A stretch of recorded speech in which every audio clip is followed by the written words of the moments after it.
สวัสดีค่ะป๊อกดูทำพิธีแต่งงานนั่งเหมือนเดิมเข้าใจมาทางนี้ครับมุสูฟังเด้อ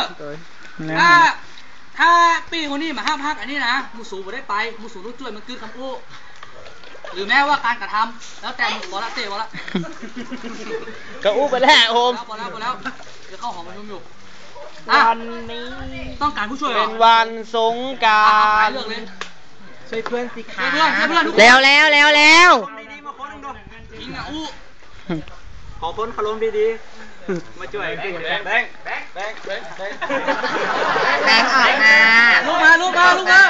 แบงเลยครับลูกมาครับอย่าครับฉันตื่นเต้นฉันไม่ได้แต่งงานแหละเดี๋ยวต้องให้มันขอแต่งงานปีนี้นะต้องห้ามเขาอีกจนกว่าจะห้ามบอกเลยจะได้กระปุ้ยก็ได้บอกไปเลยเขาแบบเสียหายเขาแค่เสนอแล้วจับหอมแก้มตัวอาชีพให้หอมแก้มตัวอีกดังพูดดังพี่ครับไม่เอาต้องบอกว่าตัวเองอย่างนี้ตัวเองชิรักตัดมือเลยโอ้ขาข้ามีจะบอกตัวเองข้ามีอยากจะบอกตัวเองเขาอยากจะบอกตัวเองเหมือนละเนี่ยวันแรกที่มาสอบแม่กำแรกที่มาสอบแต่ครับตัวเองแต่งงานกันบอจะดีกาน้องเฮียนอยู่นะเป็นยังครับเฮ้ยเป็นยังครับตามสคริปต์แบบว่าให้มีน้องศพเนี้ยเท่า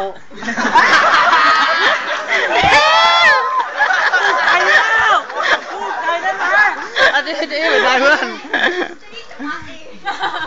ต่อ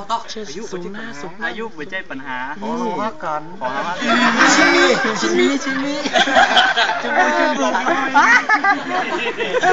ธรรมดาแล้วตกลงก่อนครับเราจะแต่งงานกันบ่ตัวต้องหอมแก้มกันรอบหนึ่งก่อนมันจะตกลงโอเคก่อนโอเคผมโอเคจับไปเดี๋ยวส่งแบนก็ส่งแบนมาห้ามสวมเสื้อห้ามสวมเจ้าต้องหอมแก้มก่อนถึงจะให้สวมแล้วแต่หอมแก้มก่อนหอมแก้มตัว